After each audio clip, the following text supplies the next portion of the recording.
Esses dias a Vitória disse para mim que um dos vizinhos, eu não me lembro muito bem da história, mas eu estava meditando nessa palavra, eu me lembrei. Que um dos vizinhos disse assim, olha, alguém fez macumba aí, e esse que fez macumba aí, ele era crente. Então, isso parece até mesmo uma brincadeira, né, queridos? Mas, quando você olha para a palavra de Deus, por exemplo, Saul consultando uma feiticeira, isso nos leva a crer que o homem, ele pode retroceder ao ponto de voltar aos rudimentos do pecado mais desprezível a Deus. E o que leva um homem a abandonar a Deus e voltar a esses rudimentos e atropelar os princípios da palavra de Deus um dia ele aprendido? Como a idolatria, a feitiçaria. Provérbios no capítulo 8, versículo 36 diz assim, aqueles que decidem se afastar de mim, dizendo Deus, né? A si mesmo se flagela. A decisão de se afastar, de não buscar mais, já é uma quebra de princípios, querido, que leva à perca da sensibilidade espiritual. Então, uma vez perdendo a sensibilidade espiritual, você pode ter certeza que Salomão disse assim, que um abismo leva a outro abismo. Um abismo, ou seja, um pecado, ele leva a um outro pecado e às vezes muito maior do que aquele primeiro. E ao longo das Escrituras, queridos, nós vemos a advertência de Deus constantemente aos seus filhos e servos, para que nós não voltemos atrás, para que nós não caiamos. Jesus disse assim, aquele que está em pé, ore para que não caia. É uma advertência, por quê? Porque estamos sujeitos a cair, a voltar a pecar contra Deus. Segunda Crônicas, no capítulo 15, versículo 2, Deus adverte um rei chamado Asa. E através de um profeta ele diz assim, depois de uma grande conquista, ele chega em Asa, quando estava ali na euforia daquela conquista, porque Deus entregara nas mãos dele uma guerra. Ele diz assim, ouvi-me, Asa, e todo Judá e Benjamim, ou seja, todo aquele exército, todo aquele povo dessas duas tribos. O Senhor está convosco, enquanto vós estáis com ele. E se o buscardes, o achareis. Porém, se o deixardes, vos deixará. Então, Deus advertindo, né? Deus advertindo, aqui em 1 Coríntios, capítulo 10, né, fala assim, já citei aqui, aquele que julga estar firme, cuide-se para que não caia. Queridos, nós servimos a um Deus justo, e que não faz ameaças. Deus, ele não é um pai que faz ameaças aos seus filhos, mas ele é um Deus justo, ele é um Deus soberano, que ele adverte os seus filhos acerca das consequências das decisões erradas. É diferente de ameaças. Então esse é o Deus que nós servimos, um Deus que está sempre advertindo, olha, não vai por esse caminho, olha, não faz isso, olha, volta para cá. Por quê? Porque ali tem um abismo, porque ali você vai tropeçar, porque ali o bicho vai te pegar, né? Então ele está sempre advertindo. Nós temos eu quero aqui hoje, falamos e lemos alguns textos, Jeremias, e também lemos em Malaquias e Ageu, acerca do povo de Israel, o que antecedeu o cativeiro o cativeiro babilônico. Então, para a gente entender um pouquinho, deixa eu aqui expressar, tentar passar para os irmãos um pouquinho da história do povo de Israel. Nós sabemos, queridos, que o povo de Israel era o povo de Deus do Antigo Testamento, que representava a igreja nos dias de hoje. A igreja representa o povo de Deus, amém? E o povo de Israel era aqueles que foi representado através dos judeus. Agora, Israel ficou cativo no Egito durante 430 anos. Deus usa Moisés e Arão para libertá-los e do jugo de Faraó. E uma vez eles libertos, Deus permitiu que peregrinassem no deserto por 40 anos. Deus tirou eles em um tempo determinado do Egito, mas permitiu que eles ficassem no deserto para que o Egito saísse deles, para tirar o Egito deles. E eles ficaram ali, perambularam naquele deserto durante 40 anos. E ali no Egito, queridos, eles trouxeram consigo, é interessante que a idolatria, ela é um pecado que sempre acompanhou a humanidade, sempre acompanhou. Mas lá no Egito, a gente sabe que os egípcios, eles serviam os seus deuses, e ali eles aprenderam, tanto é que no próprio deserto muitas coisas aconteceram, mas uma delas que aconteceu, que chama atenção, foi quando Moisés estava no Monte Horebe, que ele demorou-se por 40 dias, e durante esse período de tempo eles fizeram 2 bezerros de ouro, e eles diziam, este aqui é o nosso Deus que nos tirou do Egito. É incrível, né? Como que o povo logo, eles esqueceram daquilo que Deus tinha feito. E isso, queridos, aquilo ali caracterizava, queridos, os bezerros de ouro, era idolatria, isso caracterizava o abandono do povo de Deus. Então, quando eles entram na terra prometida, que era Canaã, e ao comando de Josué, e por um determinado tempo, queridos, eles ficaram ali, né, conquistando aquelas terras, mas a preocupação de Deus maior era para que eles não se contaminassem com os ídolos que estavam naquela terra, ou que as nações serviam.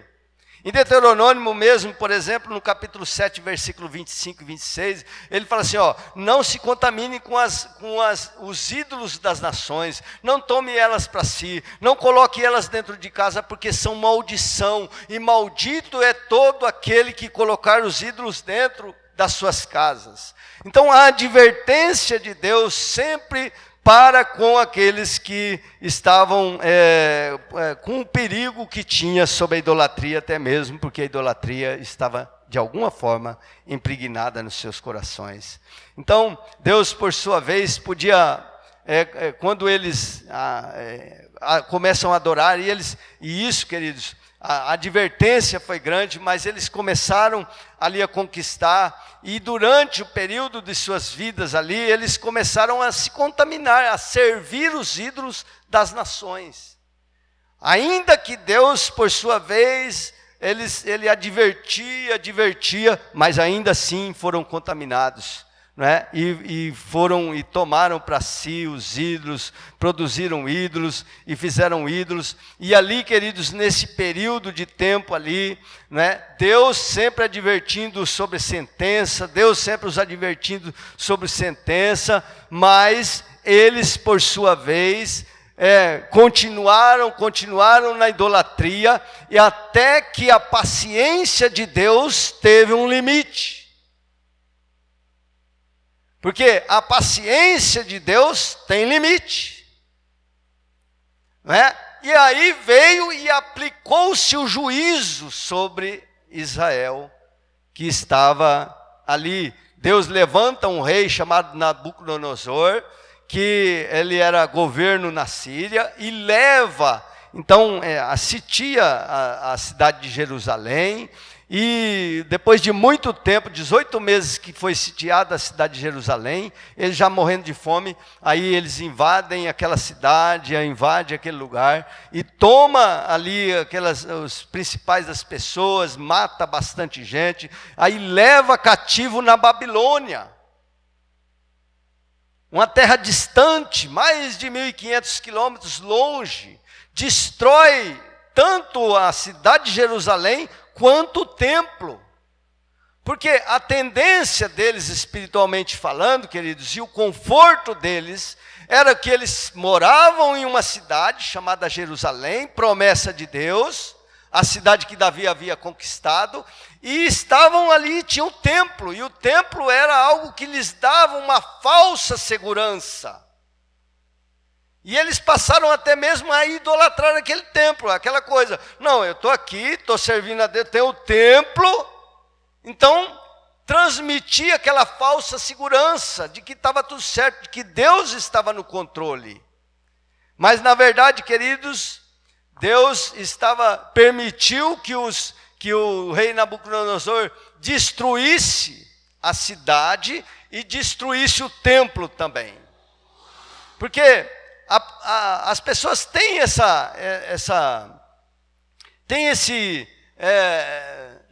vamos dizer, essa tendência, né? Essa tendência de idolatrar as coisas. Por exemplo, quando Deus levanta a serpente lá no deserto, quando eles estavam peregrinando, e a serpente tinha o intuito deles olharem para a serpente e eles então poderem ser salvos quando eram picados por essa. Ele levantou uma serpente de bronze, simbolizando a maldição ali que eles estavam sendo acometidos. E aí, depois que passou-se o tempo daquele período da serpente, a serpente passou a ser um ídolo. E eles começaram a fazer sacrifício àquela serpente. E o templo não estava sendo diferente. E aquilo ali ia transmitindo uma falsa segurança. Eles são levados para a Babilônia. E lá durante 70 anos permaneceram escravizados. Aí, depois desses 70 anos, então levanta-se um rei chamado Ciro, que também é usado por Deus, que leva este povo a ser liberto e voltar para Jerusalém, para a reconstrução tanto de Jerusalém quanto do templo. Deus provê condições, Deus provê os materiais, e ali então se levanta este templo, né? Então nós vemos aí, eles voltam e começam até bem, reconstroem os muros, iniciam a construção do templo, só que sobre ameaça eles param durante um período de tempo, mais de 10 anos pararam. E aí Deus levanta alguns profetas, né?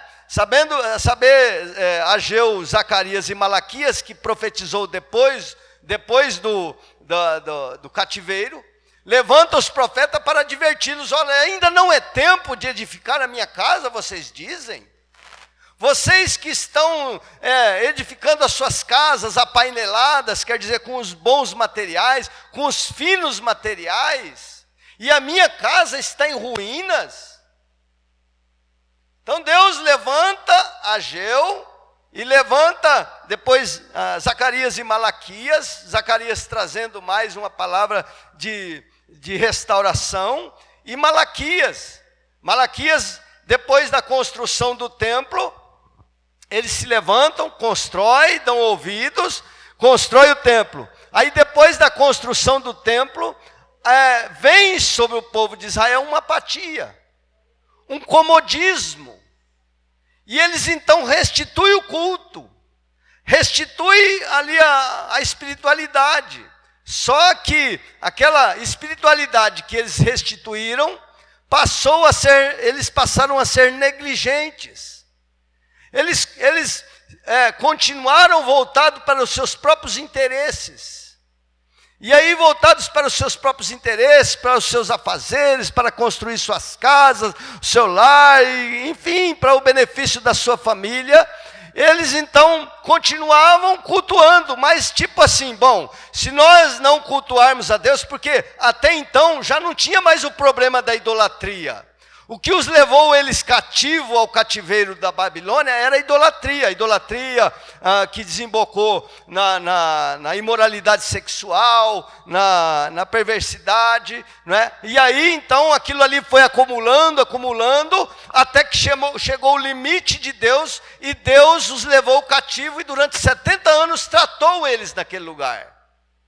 E eles voltaram livres da idolatria.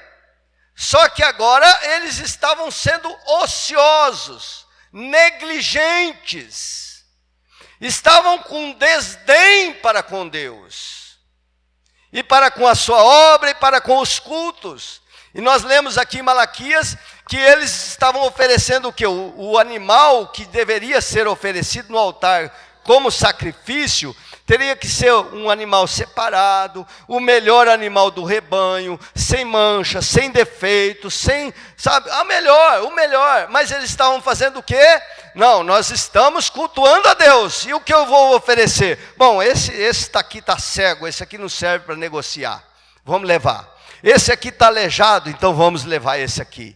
Então, eles estava tudo funcionando. Só que estava funcionando de uma forma, vamos dizer assim, que uma forma negligente.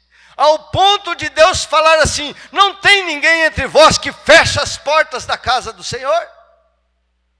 Porque melhor é vocês fecharem as portas do que vocês oferecerem o cego, o aleijado e o coxo. E aí então, eles continuaram na sua negligência. E Deus, por sua vez, silenciou-se durante 400 anos. 4 gerações. Até que veio João Batista, dizendo: arrependei-vos, porque é chegado o reino de Deus.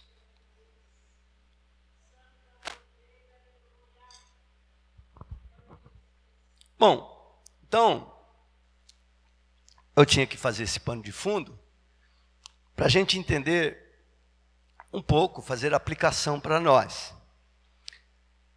E eu intitulei essa mensagem como o limite da paciência de Deus. E o primeiro ponto é os pecados que escravizam na Babilônia. Os pecados que escravizam na Babilônia. A prática gradativa do pecado do povo de Deus os levou à escravidão. Veja que os profetas antes do cativeiro foi a maioria. Porque antes do cativeiro foi a maioria dos profetas. Depois, durante o cativeiro, foi Ezequiel e Daniel. E depois do cativeiro foi Ageu e foi Zacarias e Malaquias.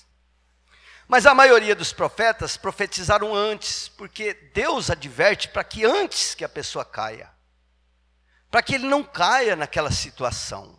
Esse é o amor do pai para com o filho. Não é assim que a gente faz? Né? Então, Deus ele faz isso. Ele profetiza antes, foi a maioria. Pois Deus não queriam que fossem escravos, mas eles não deram ouvidos, antes continuavam com a idolatria, que é a prostituição espiritual. Não é que eles não adoravam a Deus, eles tinham Deus como Senhor, só que era prostituição espiritual. Tinha Deus e tinha os outros deuses que os servia.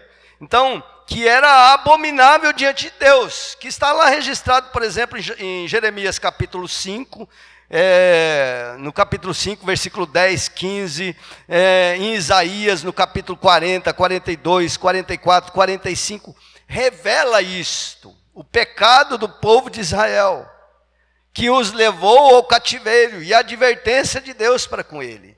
Então, o que aconteceu? Revela que o povo havia perdido o temor de Deus, e cada vez mais se aprofundava na prática desses pecados, ao ponto de desagradar, ou aliás, ao ponto de consagrar os seus filhos e entregar eles como sacrifício aos ídolos.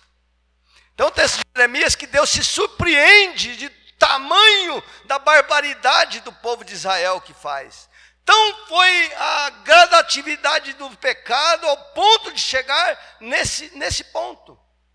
Não é? Então, ao ponto deles pegarem os seus filhos e sacrificarem a Baal, queimar vivo ao sacrificar os filhos. Né? Então, e a prostituição carnal, que era o resultado dessa prostituição espiritual.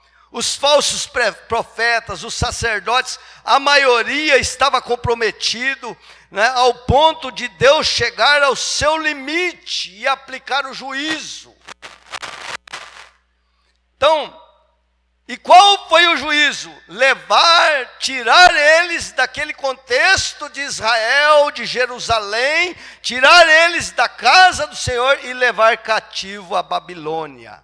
Então o povo foi escravizado, achocalhado, com a destruição do templo e da cidade. Uma vergonha total. E queridos, aplicando para nós hoje, vivemos dias que antecede o juízo do Senhor. Não são poucas as advertências da parte de Deus sobre o juízo. E o juízo, queridos, ele é advertido constantemente, mas parece que, como lá no passado, isso não tem feito muito efeito. Pelo contrário, tem cauterizado a mente das pessoas, ao ponto de não darem mais ouvido. E o pecado, por sua vez, carnal, tem sido cada vez mais instituído até como lei. Nós temos lei que ampara o pecado. Então, as pessoas estão se pervertendo cada vez mais. As pessoas estão entrando cada vez mais na prática do pecado. Por exemplo, o divórcio hoje entre os cristãos e o povo de Deus. Ele tem sido na mesma, quase a mesma proporção lá do mundo. O pior de tudo é que a igreja está se secularizando, ou seja, está se adaptando ao mundo. Então, o divórcio é comum, o sexo antes do casamento é comum, os crentes engravidarem antes de se casar é comum. Ou seja, parece ser comum, não deveria ser, né? Então, você vê a prostituição, a idolatria, não são poucos os pais que consagram seus filhos aos ídolos, não são poucos, queridos, crente, criança não sabe nem falar ainda, mas já tem a camisa do Corinthians, nem nasceu direito ainda, já tem o chapeuzinho, já tem o chaveirinho, já tem tudo, já os enfeites, tudo já é o ídolo lá, o ídolo, consagração ao ídolo. Mas que tem isso? Querido, talvez para você parece ser comum, mas para o Senhor não é comum, aleluia, porque o Senhor, Ele requer exclusividade. Deus é Deus exclusivo. Quem tudo pode é o diabo. O diabo tudo pode, querido. Tudo pode, não tem problema, não tem importância. Tudo pode. O diabo vai servir o diabo, né? Eu não vou poder chegar a tal hora. Não tem problema, eu te espero. Vou fazer aquilo, não vai dar hoje. Não tem problema, eu te espero, fica em paz, fica tranquilo. Mas Deus não, queridos, Deus é exclusivo, Ele requer primícia, Ele requer o melhor, Ele requer o primeiro lugar, meu irmão.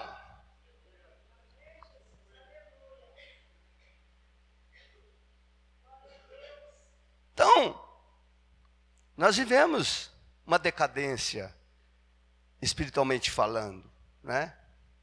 Agora, e é difícil, queridos, porque você vai confrontar e falar, a gente acaba sendo o quadrado da história, né? Sendo o quadrado da história. Mas veja, queridos, aqueles que denunciam, eles é quadrado. E assim como lá em Israel, por eles não estarem respeitando, ou por eles não derem ouvido, Jerusalém foi levado ao cativeiro. E não são poucos, queridos. Hoje a gente vai fazer. Hoje a pessoa que vai dando corda para o pecado, vai se familiarizando com o pecado, e vai vivendo dentro do pecado, daqui a pouco ele é levado para o cativeiro babilônico, aprisionado. A gente vai fazer, você sai aí, na maioria das pessoas que estão hoje debaixo das pontes, estão presos nas drogas, estão presos em alguma situação, tem outros que estão presos em tantas outras coisas, tantos são as correntes e prisões que o diabo prepara, arruma e ajeita para aprisionar, destruir. Você vai falar com as pessoas, a maioria deles eram pessoas, não, eu já fui crente, eu estava na igreja, eu não sei o quê. Sim, tudo bem, poderia até ser, mas uma vez se familiarizou com o pecado, o diabo, Nabucodonosor, pega, leva, acorrenta até destruir. Escraviza.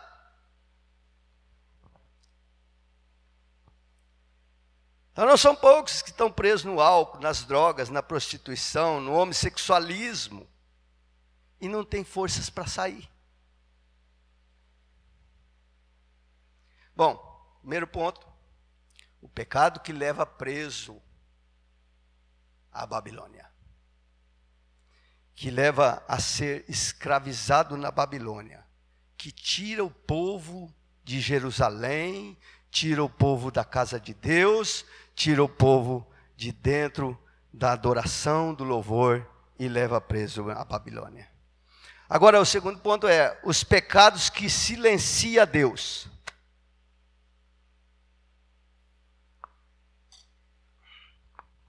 Os pecados que silencia a Deus, ou silencia Deus. Ao voltarem da Babilônia, eles tinham como objetivo a reconstrução do templo.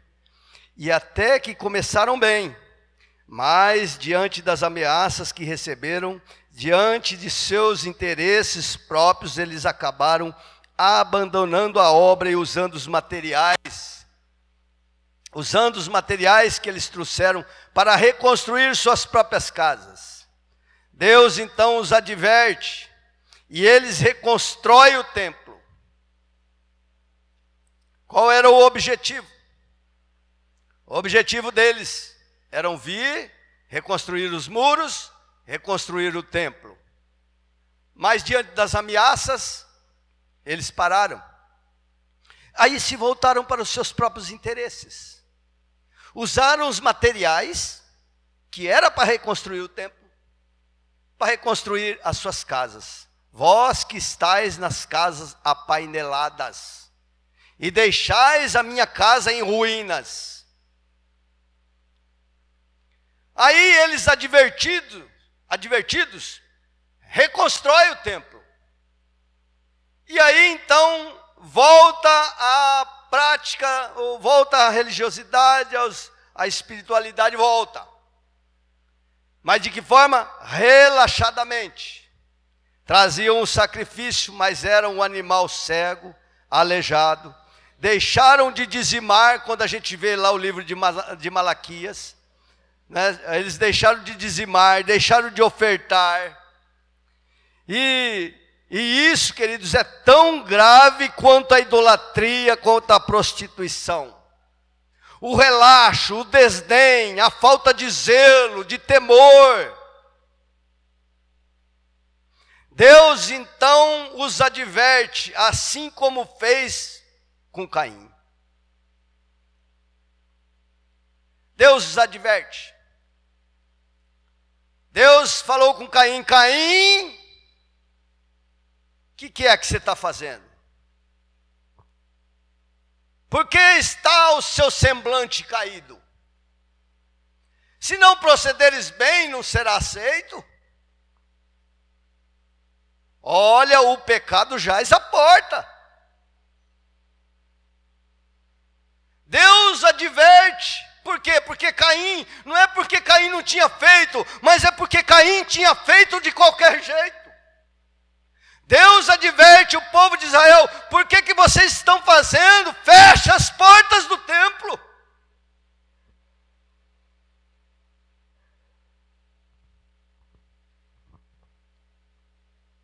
Deus os adverte. tentam os animar para que sirva e entregue o melhor, mas eles estavam cauterizados. Agora nós estamos cultuando, agora nós estamos fazendo, não vai acontecer nada. Mas, queridos, talvez igual, ou talvez até pior do que estar cativo no cativeiro, é Deus silenciar-se na vida do crente.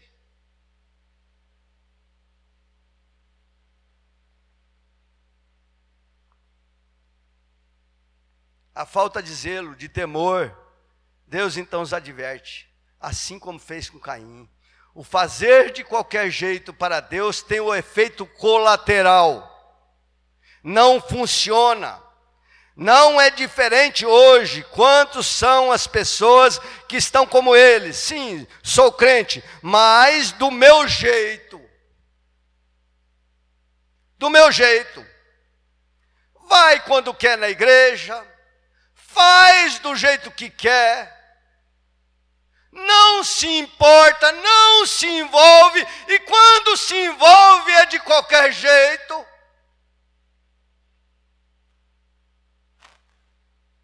A falta de temor. Qualquer compromisso é suficientemente capaz de tirar o crente da igreja. Santa Ceia, não, eu não vou participar da ceia. Com coisa que ele está mostrando muita espiritualidade. Oh, meu irmão, você acha que Deus se agrada do crente que não participa da ceia? E você ainda mesmo, não, eu não vou participar, por quê? Porque eu estou assim, assado. Se conserta, meu irmão. O chamado de Deus é, se conserta, se arrependa e participa.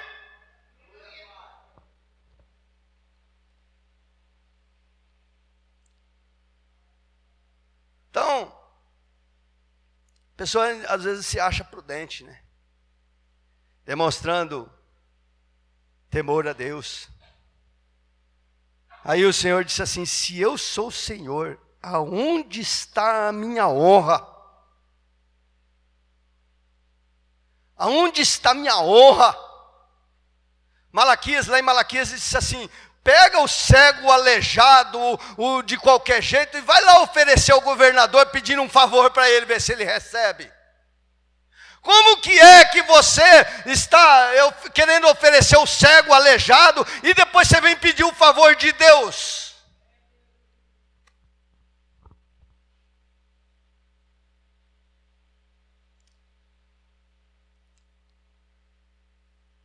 Então, queridos, o problema é que Deus silenciou 400 anos. E tudo estava funcionando. Religiosamente, tecnicamente certo. Quando vem João Batista, estava lá os sacerdotes, estava lá os escribas, os fariseus, estava tudo lá. O templo. Estava tudo funcionando. Mas não adianta, querido, funcionar se não for do jeito de Deus. Não adianta funcionar se for do seu jeito. Deus não quer que seja do seu jeito, meu irmão. Ele nos chama para ser Senhor, soberano das nossas vidas. É o jeito dele que funciona.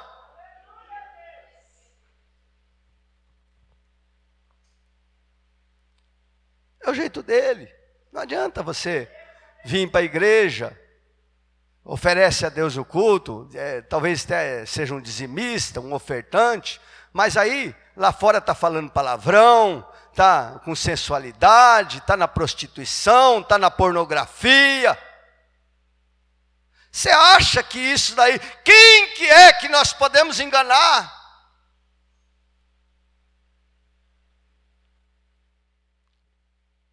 Três, o caminho da restauração é o arrependimento.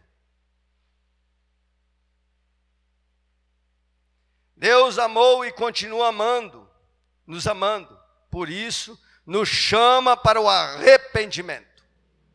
Lamentações no capítulo 3, versículo 29, Jeremias falando para o povo de Israel, dizendo, coloca-o, põe tua boca no pó, talvez ainda há esperança. Jeremias capítulo 15, versículo 19, diz assim, o próprio Jeremias dizendo, Deus falando através de Jeremias, se tu te arrependeres, eu te farei voltar, e estará diante de mim. Sim, queridos, a mensagem do Senhor para o seu povo no cativeiro era o arrependimento. Arrependei-vos. Arrependei-vos dos seus pecados, das suas mazelas, do seu comportamento.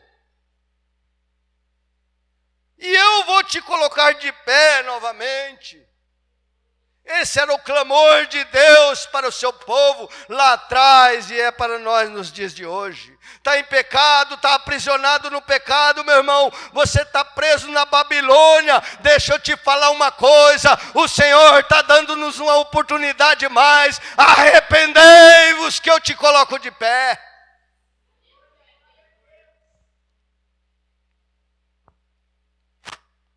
E para aqueles que voltaram, estavam relaxadamente servindo a Deus.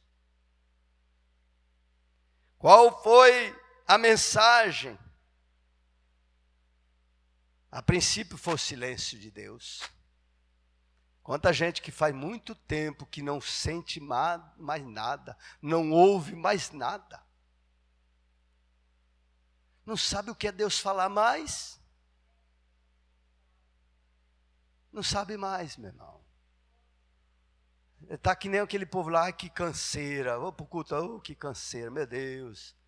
Hoje é domingo, canseira. Eu tenho que descansar, eu vou para a praia, eu vou para a chácara, vou não sei para onde, vou descansar. Que canseira. Jesus disse assim, vinde a mim, vós os que estáis cansados e sobrecarregados, que eu os aliviarei. Aprendei de mim, porque sou manso e humilde de coração, aleluia. Vinde a mim. Jesus é o nosso descanso, meu irmão. Jesus é o nosso descanso, minha irmã. Arrependei-vos. 400 anos depois, o Senhor levanta um homem lá, tudo esquisito, comendo mel e gafanhoto, e todo esquisito. E a pregação dele da parte de Deus era: arrependei-vos, porque é chegado o reino de Deus. Daqui a pouco vem Jesus Cristo, o Senhor, o soberano Messias. E a pregação dele era: arrependei-vos, porque é chegado o reino de Deus, aleluia. Daqui a pouco vem os seus discípulos e os profetas, e vem os apóstolos dizendo: se arrependa, meu irmão, e sede salvo, tu e tua casa, arrependei-vos. E hoje o clamor de Deus para a sua igreja é: arrependei-vos e sede salvo, todos os termos da terra, aleluia. Ainda o clamor de Deus, ainda a voz do Senhor é: arrependei-vos. Meu irmão, falta quebrantamento entre nós, porque as coisas não andam, porque está paralisado, porque as coisas não acontecem na sua família, na sua casa, no seu lar. O que está faltando? Será que Deus mudou?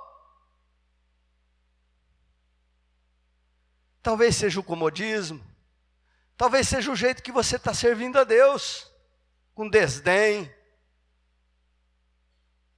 relaxadamente. Toma uma empolgaçãozinha hoje, amanhã já está frio novamente. E o pecado, esse tipo de pecado deixa Deus do lado de fora, meu irmão, silencia. Mas sempre Ele vai estar à porta. Ele diz assim: eis que eu estou à porta e bato. Aquele que abrir a porta do seu coração, eu entrarei e cearei com ele, e ele ceará comigo, aleluias.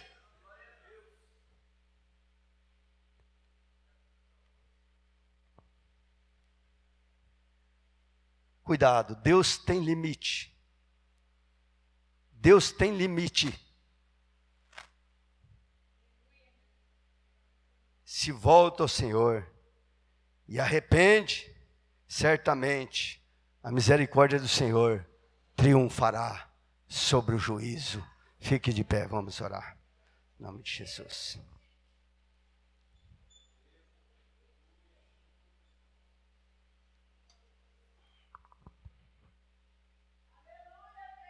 Aleluias.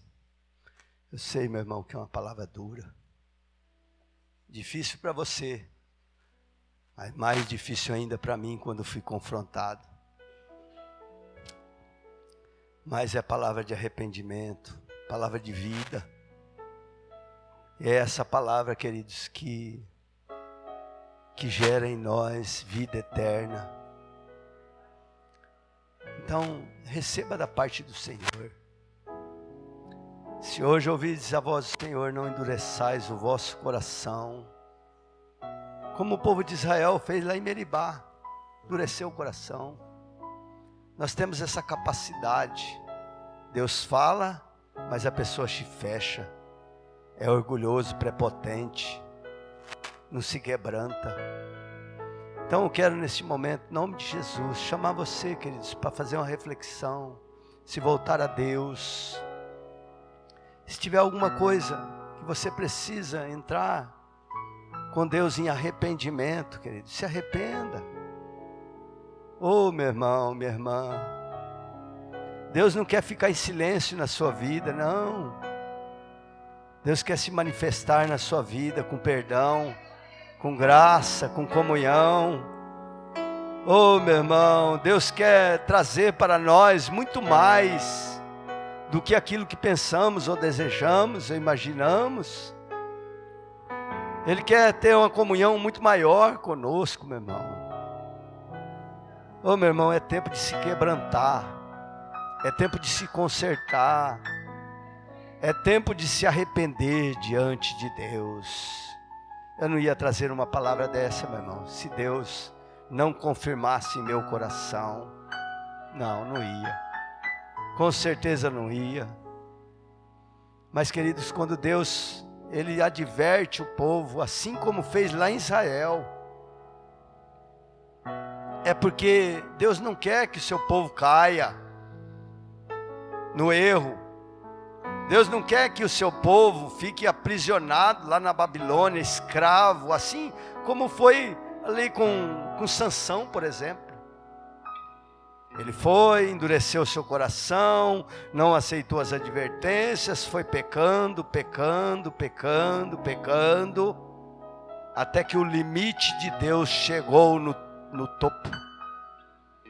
E aí foi escravizado, seus olhos furados, e ficou ali, puxando o moinho, sendo instrumento de chocarrice, sendo instrumento de gozação dos filisteus. Meu irmão, o Senhor não quer também que você caminhe relaxadamente. Nós somos muito relaxados, meu irmão. Falta temor em nós. Está faltando temor, meu irmão. Temor para entregar o melhor. Como é que nós vamos querer o favor de Deus entregando o cego, o aleijado?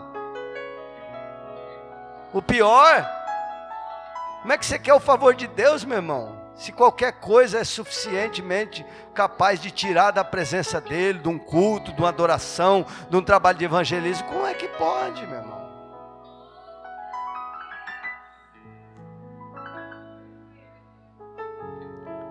Oh Deus, tem misericórdia de nós, Senhor. Tem misericórdia da nossa vida, meu Deus. Ó Deus, nós recorremos a Ti, Senhor. Vai orando aí, vai falando com Deus neste momento. Senhor, nós recorremos a Ti, a Tua misericórdia, Pai.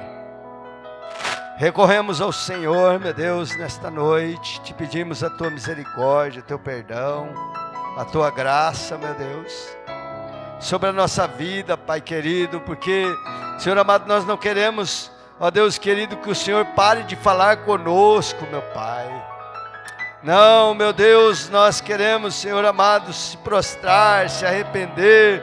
Senhor, que haja quebrantamento no nosso meio. Oh Deus de poder, oh Deus de graça, Deus soberano, aleluias.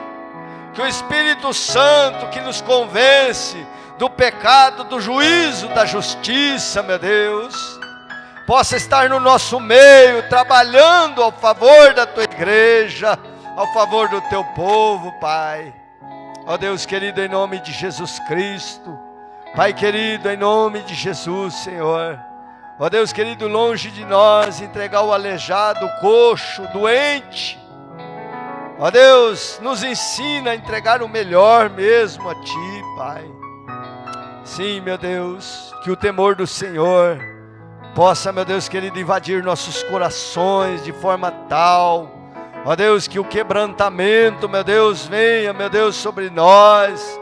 Que nós, Senhor, paramos de reclamar, paramos, Senhor amado, ó Deus, de olhar os defeitos e começamos a olhar para nós mesmos, para dentro de nós, Senhor, em nome de Jesus Cristo, e possamos, Senhor, ter a consciência de um conserto diante de Ti, em nome de Jesus, Pai.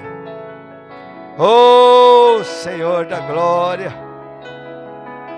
sim, meu Deus, coloco tudo diante do Senhor, e que esta palavra, meu Deus, possa fazer o efeito pelo qual ela foi enviada nos nossos corações nesta noite, em nome de Jesus, Pai, em nome de Jesus, eu oro, agradecido, Senhor, em nome de Jesus, amém, amém, glória a Deus.